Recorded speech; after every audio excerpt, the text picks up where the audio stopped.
नमस्कार। यो लोकसेवाको तयारीको क्रममा नासु तृतीय पत्रको सेवा सम्बन्धीको नेपाल न्याय सेवा अन्तर्गत न्याय कानुन र सरकारी वकिल समूहको लागि जुन पाठ्यक्रम दिएको छ, यसलाई पाठ्यक्रमको चिनारी भनेर बुझे पनि भयो। र कसरी लेख्ने हामीले लोकसेवामा प्रश्नको उत्तर कसरी तयार गर्ने र कसरी लेख्ने, त्यसमा दिएको पाठ्यक्रममा चाहिँ विषयगत छलफल गरेर अलिकति पाठ्यक्रमको चिनारी गरौँ भन्ने उद्देश्यले राखिएको छ। यो चाहिँ लोकसेवाको विद्यार्थीको लागि र तपाईँ नायब सुब्बा भएर न्याय कानुन र सरकारी वकिलमा प्रवेश गर्न चाहनुहुन्छ भने तपाईँको लागि एकदमै महत्त्वपूर्ण सिद्ध हुनेछ भन्ने विश्वास लिएको छु। यसमा पहिलो च्याप्टरमा विभिन्न 10वटा टपिक्सहरू दिएको छ। यसबाट 4वटा प्रश्न 5 नम्बर कोटाको र एउटा प्रश्न 10 नम्बर कोटाको आउनेछ एक्जाममा। त्यसलाई 10 नम्बरको उत्तर कसरी लेख्ने र 5 नम्बरको उत्तर कसरी लेख्ने भनेर बिस्तारै छलफल पनि गर्न सकिन्छ। त्यसमा सबैभन्दा पहिले टपिक्स वाइज लागौँ हामी। पहिले त अब कानुनको विषय भएको हुनाले हामीले कानुन के हो भनेर जान्दाखेरि राम्रो हुन्छ। कानुन के हो त वास्तवमा? समाजमा अमन चयन शान्ति सुव्यवस्था एवं राज्यमा निष्पक्ष न्याय प्रणाली स्थापनाका लागि राज्यको सम्प्रभुता सम्पन्न व्यक्ति समूह वा राज्यले बहुसङ्ख्यक जनताको हितमा बनाइने नियम वा सिद्धान्तहरूको सभ्य सार्थक अभिव्यक्तिलाई कानुन भनिन्छ भनेर बुझ्न सकिन्छ। सामान्यतया संस्थाहरूको एक समूहको माध्यमबाट लागू हुने नियमहरूको एक प्रणाली हो कानुन। यसले के गर्छ त भन्दा विभिन्न बाटाहरूमा राजनीति, अर्थव्यवस्था र सरकारको आकार लिन्छ। र मानिसहरूको बीचको सम्बन्धमा अग्रणी सामाजिक मध्यस्थको रूपमा चाहिँ यसले कार्य गर्दछ। कानुन किन चाहिन्छ त वास्तवमा समाजमा? मानवीय व्यवहारलाई नियमन, व्यवस्थापन र नियन्त्रण गर्न कानुनको आवश्यकता पर्दछ साथीहरू। सरकारको नीतिलाई कानुनमा रूपान्तरण गर्न, कुनै नयाँ विषयलाई अपराध घोषणा गरी दण्ड सजाय समेत तोक्न कानुनको आवश्यकता पर्दछ। अन्तर्राष्ट्रिय सन्धि, सम्झौता, घोषणापत्र र अन्तर्राष्ट्रिय दायित्व पुरा गर्न कानुनको आवश्यकता पर्दछ। त्यस्तै अदालतको आदेश, टिप्पणी वा निर्देशन कार्यान्वयन गर्न पनि कानुनको आवश्यक पर्दछ। सामाजिक न्यायको कायम गर्न, कुनै विषयमा निर्णय लिनको लागि अपनाउने कार्यविधि तय गर्न, विभिन्न कुराहरूको लागि कानुनको आवश्यकता पर्दछ। अब यो नायब सुब्बाको पाठ्यक्रममा दिए अनुसार चाहिँ नेपालको न्यायिक विकासको सामान्य जानकारी भनिएको छ। अब न्यायिक विकासको सामान्य जानकारी कसरी लेख्दाखेरि तपाईँहरूले प्राचीन कालमा के गरिन्थ्यो, किराँत कालमा के गरिन्थ्यो, लिच्छवी कालमा के गरिन्थ्यो, किली मस भनेर किराँत काल, लिच्छवी काल, अर्को मध्यकाल र शाहकाल गरेर तपाईँहरूले चाहिँ लेख्न सक्नुहुन्छ। यसलाई मध्यकालीन कानुनी व्यवस्था र शाहकालीन कानुनी व्यवस्था भनेर पनि लेख्न सकिन्छ। यसलाई चरण छुट्याएर पनि लेख्न सकिन्छ। तपाईँहरूले अब प्राचीन कालमा के गरिन्छ त? प्राचीन काल भनेको पहिलेको कानुन हो। प्राचीन काल भनेको धर्मशास्त्रमा आधारित थियो, इतिहासमा धर्ममा आधारित भएको पाइन्छ। विभिन्न समयमा प्रचलनमा रहेका धर्मग्रन्थ, संस्कृति, सामाजिक मान्यता, सद्विवेकको आधारमा त्यस बेलाको न्याय प्रणालीको निर्देशित गरेको पाइन्छ। मुख्यतया नेपालको सन्दर्भमा हेर्ने भने नेपालको कानुन खास गरी हिन्दू विधिशास्त्रमा आधारित रहेको देखिन्छ। यद्यपि नेपालमा हाल कमन ल प्रणालीको न्याय प्रणाली विद्यमान रहेको छ भनेर पनि लेख्न सक्नुहुन्छ तपाईँहरूले। त्यसरी चाहिँ लिच्छवी कालमा के थियो त पहिला? अब किराँत कालकै कुरा गर्दाखेरि अलिकति 1-2वटा शब्द थपेर हालिदिनुहोस्। किराँत कालमा कुथेर, सुल्ली, लिङ्गवल र मापचोक गरी 4वटा विभिन्न क्षेत्र न्यायाधिकरणहरू व्यवस्था गरिएको थियो। किराँत कालमा कानुनको सबैभन्दा प्रमुख स्रोत मुन्दुम थियो। मुन्दुम किराँतको धर्मग्रन्थ पनि हो। मुन्दुम अन्तर्गत घुम्सप र पेसप पर्दथे। घुम्सप वेदमा आधारित थियो। चोरी, डकैती, हत्या आदिलाई अपराध मानिन्थ्यो भनेर लेखिदिनुहोस्। त्यस्तै लिच्छवी कालमा स्थापना भएका कुथेर, मापचोक, लिङ्गवल, सुल्ली जस्ता अधिकरणहरू, लिच्छवी कालमा चाहिँ अधिकरणहरू थिए। अधिकरणहरूले काम गर्थे। त्यस बेलाको समय ग्रामीण क्षेत्र ग्राम, तल र द्रङ्ग गरी 3 श्रेणीमा विभाजित गरिएको थियो। यसरी चाहिँ लिच्छवी कालमा विभिन्न दण्ड व्यवस्थाहरू पनि लागू गरिएको थियो। त्यो चाहिँ विभिन्न तहहरू थिए। एउटा राजसभा थियो, एउटा तल्लो तह थियो। सिङ्गवर, मल्लकर, चैलकर, दृष्टि नामक श्रम कर पनि लिने गरेको पाइन्छ त्यतिखेर भनेर लेखिदिनु भयो भने त्यसलाई पुगिन्छ। त्यतिखेर दण्ड व्यवस्था, लिच्छवी कालको दण्ड व्यवस्था हेर्नुहुन्छ भने लिच्छवीकालीन दण्ड व्यवस्थामा वागदण्ड भनेको हप्काएर छोडिदिने, धिक दण्ड यो वाग्दण्डभन्दा अलिक कडा किसिमको दण्ड थियो। यसमा गाली बेइज्जतीसम्म गरिन्थ्यो। अर्थदण्ड भन्ने बित्तिकै यहाँहरूले बुझिहाल्नुहुन्छ। त्यसपछि मृत्युदण्डसम्मको चाहिँ कानुनको व्यवस्था भएको पाइन्छ साथीहरू। त्यस्तै मल्लकाल भनेर छुवाएर तपाईँहरूले बुझ्दाखेरि मल्लकालमा कस्तो कानुनी व्यवस्था थियो त? मल्लकाललाई लिखित कानुन प्रारम्भ भएको रूपमा लिइन्छ। किराँतकाल र लिच्छवीकालमा लिखित कानुन नबनाई धर्मशास्त्र र मनुस्मृतिको आधारमा मात्र शासन व्यवस्था सञ्चालन गरिएको थियो भने मल्लकालमा चाहिँ लिखित कानुन व्यवस्था गरिएको थियो। मल्लकालका राजा जयस्थिति मल्लले लिखित कानुन बनाएका थिए भनेर त्यसरी बुझिदिनु भयो भने सजिलो हुन्छ। मल्लकालमा पनि त्यस्तै वाग्दण्ड, दिग्दण्ड, अर्थदण्ड, अङ्गभङ्ग समेत गरिन्थ्यो त्यतिखेर र मृत्युदण्ड समेतको चाहिँ व्यवस्था गरिएको थियो। त्यतिखेर चाहिँ रामशाहका पालामा देश निकाला गर्ने, मृत्युदण्ड दिने व्यवस्था पनि थियो। त्यसरी चाहिँ दण्ड प्रणालीको विकास भएको पाइन्छ। त्यसरी मल्लकालीन युगीन व्यवस्थाभन्दा पछाडि तपाईँहरूले गएर मल्लकालमा मुख्य गरी सर्वस्व हरण गर्ने, पुरा परिवारलाई देश निकाला गर्ने, जात पतित गराउने व्यवस्था पनि थियो। त्यतिखेर तल्लो जातमा झार्ने, अङ्गभङ्ग गर्ने, मृत्युदण्ड दिने, आर्थिक दण्ड दिने जस्ता विभिन्न व्यवस्थाहरू चाहिँ गरिएको पाइन्छ। त्यसपछि मल्लकालभन्दा पछाडि गएर चाहिँ अहिलेको राणाकालीन व्यवस्था अथवा मध्ययुगीन व्यवस्था भनेर अर्को लेख्न सक्नुहुन्छ। मध्ययुगीन व्यवस्थाको चिनारी दिन सक्नुहुन्छ तपाईँहरूले। त्यसभन्दा पछाडि पहिलेको योभन्दा अगाडिको शाहकालीन व्यवस्था, शाहकालीनबाट अहिलेको व्यवस्थामा आएर तपाईँहरूले त्यसरी न्यायिक विकासको जानकारी चरण गरेर चाहिँ तपाईँहरूले लेख्न सक्नुहुन्छ। अहिलेको चाहिँ अब संविधानमा आधारित भयो, संहिताहरूका कुरा लेख्न सक्नुहुने भयो। राणाकालमा राणाहरूको मुखमै कानुन हुन्थ्यो, कठोर कानुनको व्यवस्था थियो भनेर चाहिँ तपाईँहरूले लेख्न सक्नुहुन्छ। त्यसभन्दा पछाडि गएर दोस्रोमा त्यसलाई चरणबद्ध रूपमा तपाईँहरूले लेखिसकेपछि दोस्रोमा गएर साथीहरू सारवान कानुन र कार्यविधि कानुनको परिचय र भिन्नता भनेर दिएको छ। के हो त वास्तवमा सारवान कानुन र कार्यविधि कानुन? सारवान कानुनले के गर्छ, कार्यविधि कानुनले के गर्छ? सारवान कानुनले चाहिँ व्यक्तिको हक अधिकार, सेवा सुविधा एवं कर्तव्य र दायित्वको निर्धारण गर्दछ। तर कार्यविधि कानुनले के गर्छ त? हक अधिकार हनन भएमा उपचारको प्रक्रिया निर्धारण गर्दछ। यो चाहिँ एउटा प्रक्रिया निर्धारण गर्ने कानुन चाहिँ कार्यविधि कानुन हो, जसलाई प्रोसिडियर ल भनिन्छ। यसले कार्यविधिको कुरा गर्दछ। सारवानले चाहिँ कानुनको मूलभूत मर्म बुझेको हुन्छ र त्यो चाहिँ दण्ड व्यवस्था गरेको हुन्छ। त्यसले मुद्दाको उद्देश्य र विषयवस्तुसँग सम्बन्धित हुन्छ सारवान कानुन। मुद्दाको काम कारबाहीसँग सम्बन्धित हुन्छ कार्यविधि कानुन चाहिँ। सारवान कानुन भनेको साध्य मात्र हो। यो चाहिँ एउटा कार्यविधि कानुन चाहिँ साधन र संयन्त्र पनि हो है भनेर तपाईँहरूले बुझिदिनु भयो भने राम्रो हुन्छ। सारवान कानुनले चाहिँ विषयवस्तुका सम्बन्धमा आचरण र सम्बन्ध निश्चित गर्दछ। त्यस्तै यसले चाहिँ कार्यविधि कानुनले मुद्दाका पक्षहरूको आचरण र सम्बन्ध निश्चित गर्दछ। त्यसरी लेख्न सक्नुहुन्छ। त्यसरी नै तपाईँहरूको न्यायिक, अर्धन्यायिक र प्रशासकीय निकायको परिचय र भिन्नता भनेर अर्को टपिक्स दिएको छ। अब न्यायिक निकाय भनेको के हो त? शाब्दिक रूपमा विभिन्न प्रकारका विवादहरूको निरूपण गरी न्याय सम्पादन गर्ने अधिकार प्राप्त संरचना नै न्यायिक निकाय हो भनेर बुझ्नुहोस्। त्यसले के गर्छ भन्दा देशको मूल कानुनद्वारा, संविधानद्वारा सिर्जित र कानुनद्वारा अधिकार क्षेत्र निर्धारण भई न्याय सम्पादन गर्ने गठित संस्था चाहिँ एउटा न्यायिक निकाय हो। न्यायिक निकायलाई सामान्य रूपमा अदालत पनि भनेर बुझ्न सकिन्छ। अरू पनि हुन्छन् हुन चाहिँ, तर सामान्य रूपमा चाहिँ हामीले अदालत भनेर पनि बुझ्न सकिन्छ। न्यायिक निकाय चाहिँ न्याय प्रशासन सञ्चालन गर्छ। यसले व्यक्तिको हक अधिकारको सुनिश्चितता गर्छ, न्याय दिलाउँछ, कानुनी शासनको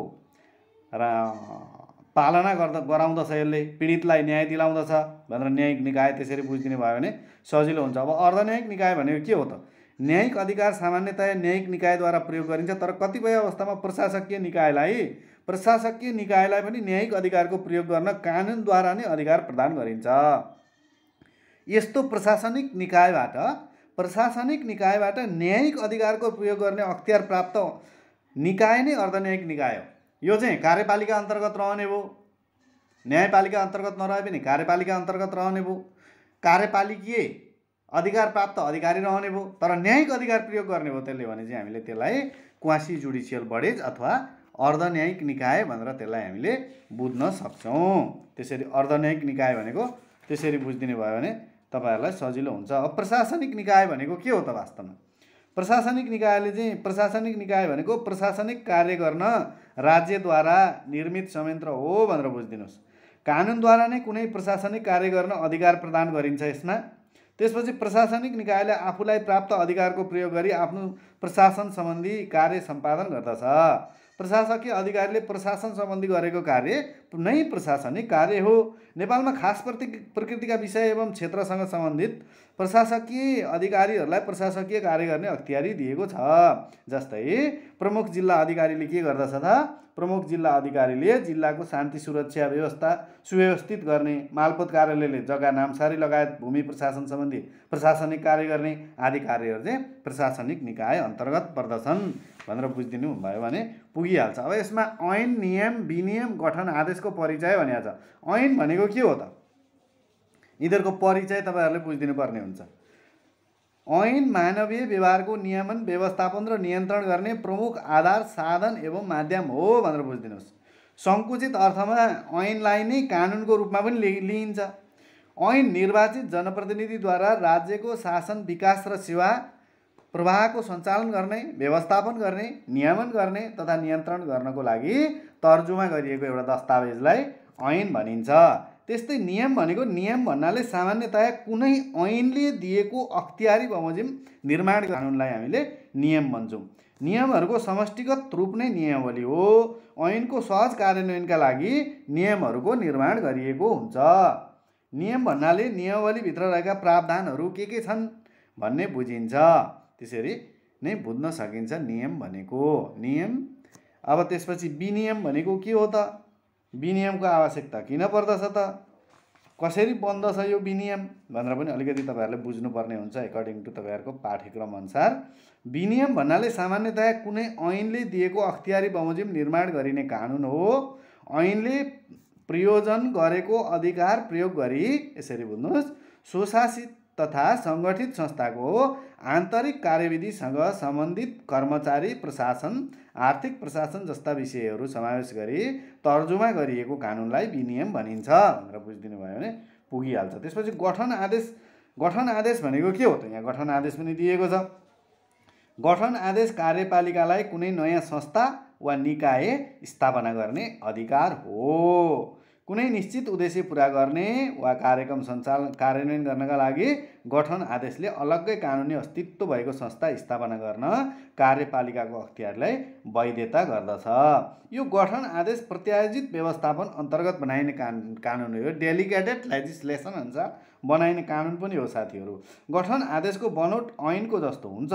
दफा उपदफाको प्रयोग पनि गरिन्छ। यसको कानुनी हैसियत पनि ऐन सरह हुन्छ। त्यसरी चाहिँ हामीले ऐन, विनियम, गठन आदेशको परिचय पनि जान्यौँ। त्यसपछि कानुन तर्जुमा सम्बन्धी सामान्य जानकारी, ढाँचा र संरचना भनेको छ। कानुन तर्जुमा भनेको के हो त? पहिला भनेको कानुन बनाउने कार्य। कानुन तर्जुमा भनेको कानुन तर्जुमाले नयाँ कानुन बनाउने तथा विद्यमान कानुनमा सुधार गर्ने कार्य एवं प्रक्रियालाई बुझाउँछ। कानुन तर्जुमा भनेको त्यही हो। नयाँ कानुन तर्जुमा गर्ने र परिमार्जन गर्ने प्रक्रियामा केही भिन्नता हुनसक्छ। कानुनको आवश्यकता, यसमा के गर्नुपर्छ? महत्त्वपूर्ण चरणहरूमा चाहिँ कानुनको आवश्यकता पहिचान तथा विश्लेषण गर्नुपऱ्यो। कानुनको मस्यौदा तयारी र छलफल गर्नुपऱ्यो। कानुनको मस्यौदाको स्वीकृति एवं प्रमाणीकरण गर्नुपऱ्यो। प्रसारण, प्रकाशन एवं पैरवी पनि गर्नुपर्छ। त्यसरी नै साथीहरू कानुनको कार्यान्वयन एवं परिपालना गराउने सम्बन्धमा, कानुन कार्यान्वयनको अवस्थाको अनुगमन, मूल्याङ्कन तथा फिडब्याक पृष्ठपोषण लिने सम्बन्धमा, कानुनी सुधार, संशोधन वा खारेजी एवं प्रतिस्थापन गर्ने सम्बन्धमा पनि यसको प्रक्रियाको महत्त्व छ भनेर बुझ्नुहोस्। अब यसको प्रक्रिया तपाईँहरूले जान्नुपर्दा चाहिँ पूर्व विधायकी चरण, विधायकी चरण, तीन चारवटा तरिकाले जान्नुहोस्। पूर्व विधायकी चरण र विधायकी चरणमा के गरिन्छ भनेर बुझ्नुभयो भने पुगिहाल्छ। त्यस्तै तपाईँहरूले पूर्व विधायकी चरणमा विधायकी चरणमा चाहिँ तपाईँहरूले आवश्यकताको पहिचान गर्ने, सन्दर्भ विश्लेषण गर्ने, सैद्धान्तिक सहमति र स्वीकृति लिने कानुन बनाउनको लागि प्रारम्भिक ड्राफ्टिङ गर्ने, मस्यौदा उप सरकारवाला र विज्ञको पृष्ठपोषण, फिडब्याक लिने, छलफल गराउने, अन्तिम मस्यौदा तयारी गर्ने, मस्यौदामा राय परामर्श लिने, त्यसपछि विधेयकको तयारी गर्ने र विधेयकमा लाने। अब विधायकी चरण भनेर लेख्नुहोस्। पहिलो दुईटा क्याटेगोराइज गरेर लेख्नुहोस्। पूर्व विधायकी चरण र विधायकी चरण भनेर क्याटेगोराइज गरेर लेख्नुहोस्। अब विधायकी चरणभित्र चाहिँ विधेयकको दर्ता र तालिकीकरण गर्नुपऱ्यो। यसलाई विधेयकको दर्ता र तालिकीकरण गर्नुपऱ्यो। सामान्य छलफल गर्नुपऱ्यो। दफावार छलफल गर्नुपऱ्यो। निर्णायक छलफल गर्नुपऱ्यो। संशोधन र पारित र प्रमाणीकरण गर्नुपऱ्यो। त्यस्तै अब उत्तर विधायकी चरण, विधायक पारित भइसकेपछि के गर्ने त भन्दा प्रमाणित पश्चात राजपत्रमा प्रकाशित गर्नुपर्छ। सरोकारवालाहरूसँग प्रचार गर्नुपर्छ। प्रमाणित ऐन नियम बमोजिमको संरचना पूर्वाधार निर्माण पनि गर्नु पर्यो। त्यस अन्तर्गत नियम विनियम निर्माण गर्नुपर्ने छ भने गर्नु पर्यो र संशोधन गर्नुपर्ने छ भने सुझाव दिनु पर्यो। अब कानुनको ढाँचा के हुनसक्छ भने यसमा भाग हुन्छ, परिच्छेद हुन्छ, दफा हुन्छ, दफाभित्र पनि उपदफा, खण्ड, उपखण्ड, स्पष्टीकरण, प्रतिबन्धात्मक वाक्यांश पनि हुन्छ भनेर त्यसरी बुझिदिनु भयो, लेखिदिनु भयो भने तपाईहरुलाई पुगिहाल्छ। कानुनी राज्यको परिचय, कानुनी राय लिँदा, कानुनी रायको परिचय, कानुनी राय दिँदा विचार गर्नुपर्ने कुराहरू। अब कानुनी राय भनेको के हो त वास्तवमा? कानुनी राय भनेको बुझ्नु पर्यो हामीले। कानुनका विज्ञ वा विशेषज्ञद्वारा कानुनी प्रश्नमा प्रदान गरिएको औपचारिक राय वा परामर्शलाई कानुनी राय भनिन्छ। कानुनका ज्ञाता वा विशेषज्ञद्वारा संवैधानिक वा कुनै कानुनको विषयमा, यसरी बुझ्नुहोस्, प्रचलित कानुनको अधीनमा रही निर्णयकर्तालाई प्रदान गरिने कानुन सम्मत राय वा परामर्शलाई कानुनी राय भनिन्छ। कानुनी राय कानुनी प्रश्न, क्वेसन अफ लमा प्रदान गरिन्छ। अब कानुनी राय माग गर्दा के कुरा ध्यान दिनु पर्दछ त? जुन विषयमा राय माग गरिएको सो विषयमा निर्णय गर्ने अधिकार त्यस्तो राय माग गर्ने कार्यालय वा अधिकारीलाई भएको हुनु पर्दछ। राय माग गरिएको विषयमा स्पष्ट कानुनी प्रश्न उल्लेख भएको हुनु पर्दछ। जुन विषयमा राय माग गरिएको हो सो विषयसँग सम्बन्धित कागजात संलग्न रहेको हुनु पर्दछ। कानुनी राय माग गर्दा यति कुरामा ध्यान दिनुपर्छ। अब कानुनी राय लिँदा चाहिँ के विचार गर्नुपर्छ त? कानुनी राय माग गर्दा, कानुनी राय दिँदा चाहिँ के विचार गर्नुपर्छ? दिनेले कानुनी प्रश्नमा मात्र कानुनी राय दिनुपर्छ। प्रचलित कानुन, सर्वोच्च अदालतबाट प्रतिपादित सिद्धान्त, अन्य देशको कानुनी व्यवस्था अवस्था, अन्तर्राष्ट्रिय सन्धि सम्झौता, न्यायका मान्य सिद्धान्त, सार्वजनिक हित जस्ता कुराहरू विचार गर्नुपर्ने हुन्छ। त्यसको बरखिलाफ खिलाफ हुने गरी कानुनी राय दिनु हुँदैन।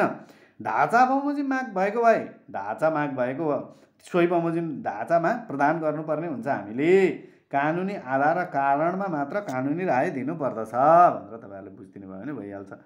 अब त्यसभन्दा पछाडि रिटको परिचय र प्रकार भनिएको छ। हेर्नुहोस् त, रिटको परिचयमा तपाईँहरूले रिट भनेको के हो त? वास्तवमा हक अधिकार प्रचलन गराउनका लागि गरिएको विशिष्ट उपचारको प्रबन्धलाई रिट भनिन्छ भनेर बुझिदिनुहोस्। शाब्दिक रूपमा रिट शब्दले माथिल्लो तहको आदेश भन्ने बुझिन्छ। यसरी पनि बुझ्न सकिन्छ। कुनै विषयमा उच्च न्यायिक निकायबाट कुनै काम गर्न वा नगर्न कुनै व्यक्ति वा निकायलाई दिइएको आदेशलाई भने रिट भनिन्छ।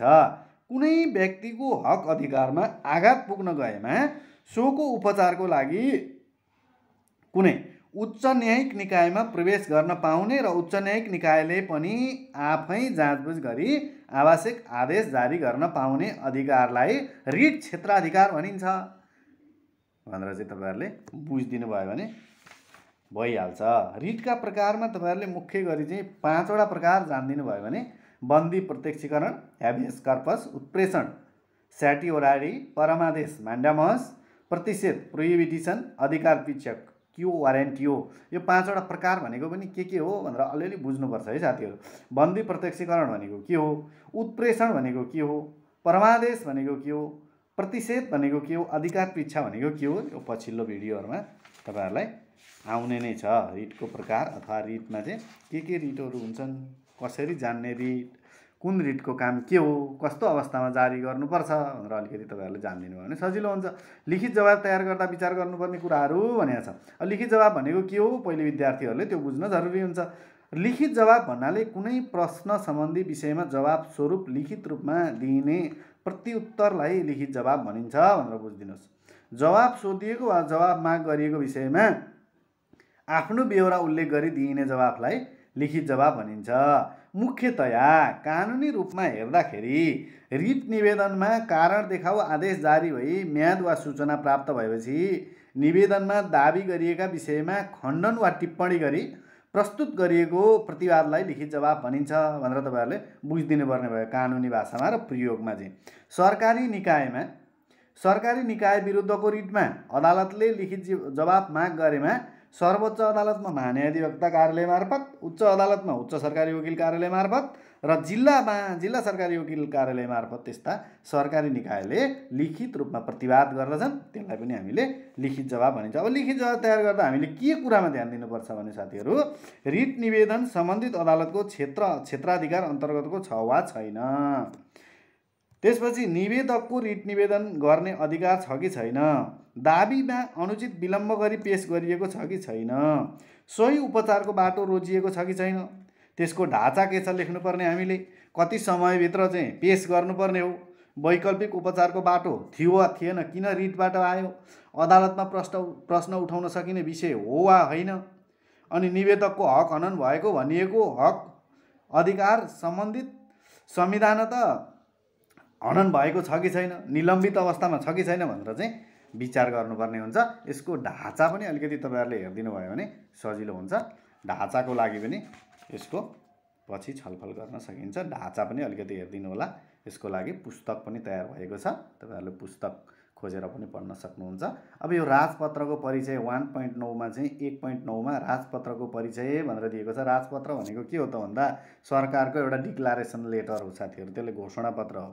कुनै पनि राज्य वा सरकारका तर्फबाट प्रकाशन गरिएको आधिकारिक सूचना नै राजपत्र हो। सरकारको मुखपत्र हो, यो सरकारले बोल्ने ठाउँ हो, सरकारको आधिकारिक धारणा व्यक्त गर्ने माध्यम समेत हो राजपत्र, राज्यले प्रकाशन गर्ने कानुनी दस्तावेज हो राजपत्र भनेर बुझिदिनुहोस्। यसमा के गरिन्छ भन्दा सरकारी निर्णय, प्रतिबद्धता, अठोट, घोषणापत्र, नीति, कार्यक्रम, सूचनाहरू राज्यले सार्वजनिक रूपमा प्रकाशन गरी जनतालाई सुसूचित गराउने ध्येयका साथ आधिकारिक वा औपचारिक प्रकाशन हुने कानुनी दस्तावेज राजपत्र हो। आधिकारिक र औपचारिक रूपमा प्रकाशित हुने घोषणापत्रलाई हामीले सरकारको घोषणापत्रलाई राजपत्र भनिन्छ। राजपत्रको अब हिस्ट्री पनि छ अलिअलि, यो विभिन्न समयमा सही तरिकाले प्रस्तुत भएको। मुख्य चाहिँ राजपत्रका 6वटा भाग हुन्छन् भनेर तपाईँहरूले बुझिदिनु भयो भने सजिलो हुन्छ साथीहरू। पहिलो भागमा चाहिँ 6वटा भाग हुन्छन्, 6वटा भागमा प्रकाशित हुन्छ। पहिलो भागमा संविधान वा संविधान सरकारका घोषणापत्रहरूको प्रकाशन गरिन्छ साथीहरू। दोस्रो भागमा व्यवस्थापिका संसदबाट पारित भई राष्ट्रपतिबाट लालमोहर लागेका ऐन तथा अध्यादेशहरू प्रकाशन गरिन्छ। त्यसरी नै तेस्रो भागमा मन्त्री परिषदबाट पारित नियमावली तथा नेपाल सरकारले जारी गरे वा अधिकार पत्रहरू प्रकाशन गर्ने गरिन्छ। त्यसरी नै चौथो भागमा संविधान अन्तर्गतका नियुक्ति तथा सूचनाहरूलाई प्रकाशन गरिन्छ। पाँचौँ भागमा ऐन नियम आदेश अन्तर्गत वा नेपाल सरकारको निर्णय बमोजिम राजपत्रमा प्रकाशन गर्नुपर्ने भनी उल्लेख भएका सूचनाहरू प्रकाशन गर्ने गरिएको छ। त्यसरी नै छैटौँ भागमा नेपाल पक्ष भएका सन्धि सम्झौताहरू चाहिँ यसमा उल्लेख गरिएको छ। अब त्यसरी नै तपाईँको 1.10 मा नेपाल सरकारको कार्यविभाजन नियमावली भनेर दिएको छ। यो कार्यविभाजन नियमावली भनेको सरकारले कुन कुन मन्त्रालयले के काम गर्नुपर्दछ त, कतिवटा मन्त्रालयहरू हुन्छन्, कुन मन्त्रालयले के काम गर्नुपर्दछ त भनेर मुख्य रूपमा दिएको हुन्छ। यो चाहिँ नेपालको संविधानको धारा 82 को उपधारा 1 अन्तर्गतको अधिकार प्रयोग गरेर कुन काम कुन मन्त्रालयले प्रयोग गर्ने र मन्त्रालयहरूको कामको बाँडफाँडको सूची हो यो। तपाईँहरूले विभिन्न 21वटा मन्त्रालयको कामको बाँडफाँडको सूची हेरिदिनु भयो भने तपाईँहरूलाई आफै पनि यो चाहिँ थाहा भइहाल्छ साथीहरू, कुन मन्त्रालयले के काम गर्नुपर्दछ। जस्तै प्रधानमन्त्री तथा मन्त्री परिषदको कार्यालय 22वटा, अहिले 21वटा रहेको देखिन्छ। यो एउटा थपिएको छ, 22वटा भएको छ।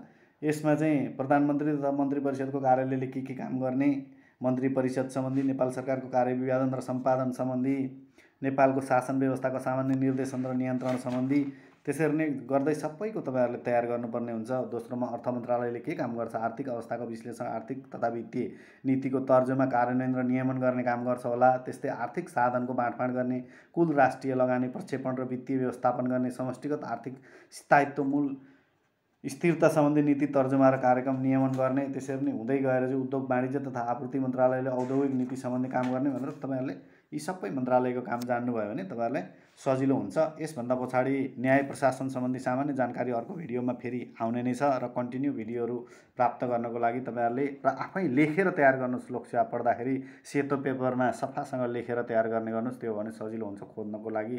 प्रत्येकलाई भिजुअलाइजेसन गरेर दिमागमा राख्नुहोस्, इमेजिनेसन गर्नुहोस्, एकछिन थिङ्किङ गर्नुहोस्, त्यसपछि इमेजिनेसन गर्नुहोस्। त्यो इमेजिनेसनलाई कपीमा उतार्नुहोस् सेतो पेपरमा। त्यो भयो भने तपाईँहरूलाई बुझ्न र लेख्नको लागि सजिलो हुन्छ साथीहरू। यो न्याय सेवा अन्तर्गत चाहिँ न्याय कानुन र सरकारी वकिल समूहमा नासु तहबाट प्रवेश गर्नेहरूको लागि एकदमै महत्त्वपूर्ण भिडियो रहेको हुन्छ र यसभन्दा पछाडि पनि अन्य भिडियोहरू प्रस्तुत गर्दै आइनेछ। यदि यस्तो भिडियोहरू कन्टिन्यू तपाईँहरू हेर्न र लोकसेवा कन्टिन्यू रूपमा तयार गर्न चाहनुहुन्छ र त्यसको लागि चाहिँ तपाईँहरूले यो भिडियो सब्सक्राइब गरिदिनु भयो भने, लाइक सेयर गरिदिनु भयो भने तपाईँहरूलाई सजिलो हुन्छ र अरू भिडियोहरू पनि प्राप्त गर्न सजिलो हुन्छ र नोटिफिकेसन पनि प्राप्त गर्न सजिलो हुन्छ। यति भन्दै तपाईँहरूको लोकसेवाको यात्रा सुखमय रहोस्। निरन्तर प्रयास गर्नुहोस्। निरन्तर प्रयास गर्नुभयो भने पक्कै पनि सफलता निश्चित हुन्छ। त्यसले गर्दा प्रयासलाई निरन्तरता गर्नुहोस्, ऊर्जाका साथ पढ्नुहोस्, हाई इनर्जी हाई फ्रिक्वेन्सीले पढ्नुहोस्। त्यो भयो भने सफलता निश्चित हुन्छ। यति भन्दै आजको भिडियोमा मैले यति भने। अरू बाँकी च्याप्टरहरू अन्य भिडियोमा आउने नै छन्। तपाईँहरूको यात्रा निरन्तर रहोस्। हवस् त, नमस्कार।